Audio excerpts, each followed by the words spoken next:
Another big story that kind of happened last week with Hunter Biden, because Hunter has refused to testify and refused to show up, and now he's probably going to be subpoenaed in order to do so. But it didn't stop him from talking. And when he did talk, here's what he had to say. Here's MAGA Republicans, including members of the House committees who are in a closed-door session right now, have impugned my character, invaded my privacy, attacked my wife, my children, my family, and my friends. They have ridiculed my struggle with addiction, they have belittled my recovery, and they have tried to dehumanize me, all to embarrass and damage my father, who has devoted his entire public life to service. Now, I don't want to take long with this because some of this just speaks for itself. But there's just two things I want to mention here. And the first one is this. We hear from Hunter Biden what we hear a lot these days and what Christians need to build up a resistance to. And this is why I want to speak about this. And it's called emotional blackmail. You know, he points his finger at MAGA Republicans. You're making a mockery of my recovery, and you're making a mockery of my father, and you're attacking my kids and attacking my wife. And it's like, nah, bro, the guy who is unfaithful to his wife with prostitutes is actually the one that's attacking his wife. And the one that's making a mockery of your father is not MAGA Republicans. It's the guy with the crack pipe hanging out of his mouth. And it's time for you to take responsibility for that rather than to blame other people. And that makes way for the second thing here.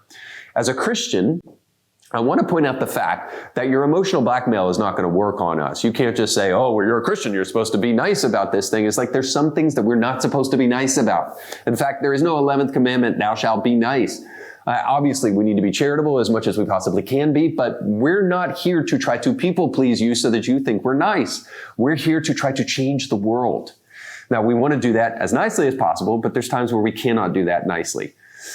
Suffice to say, that sews into the second thing here, is that if we really care about Hunter, if we want to be nice to Hunter, then the nicest thing we can do to Hunter is to hold him accountable for his actions and not let him blame other people for his actions.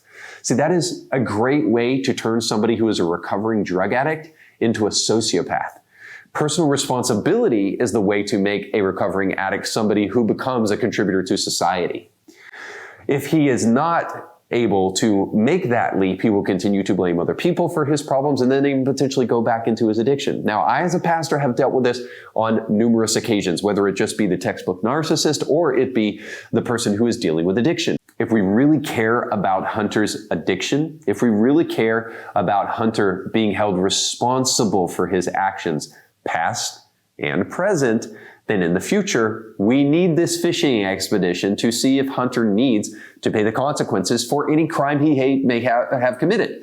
Now, a lot of people are saying this is just a fishing expedition. Well, I'm sorry. We went through a bunch of fishing expeditions during the Trump presidency. I think we can afford one fishing expedition right now with a potential impeachment inquiry into Joe Biden and this subpoena for Hunter Biden, where we finally get to hear this dude testify under oath.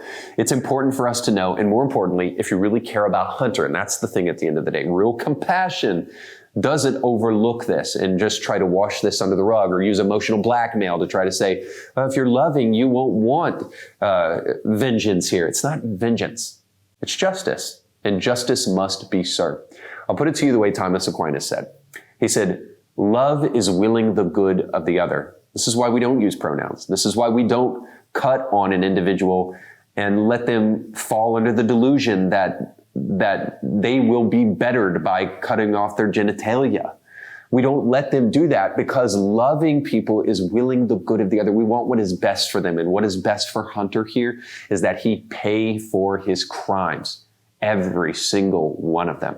And if he's got nothing to hide, then he should have no problem showing up and testifying. But chances are he's got more than you could ever imagine to hide. And that's why it's also important that we hear from him. Because we may find that what Trump has done pales in comparison to anything Joe Biden has done since he's been in office. So you just got done watching a small excerpt of a much larger episode. You can find the link to that full episode down below in the description of this video. So you definitely want to check that out, because if you like that clip, you'll like the much larger episode. And while you're at it, don't forget to like, share, and subscribe, and click that little bell to be notified when great new episodes of Indie Thinker come your way. Thanks for watching.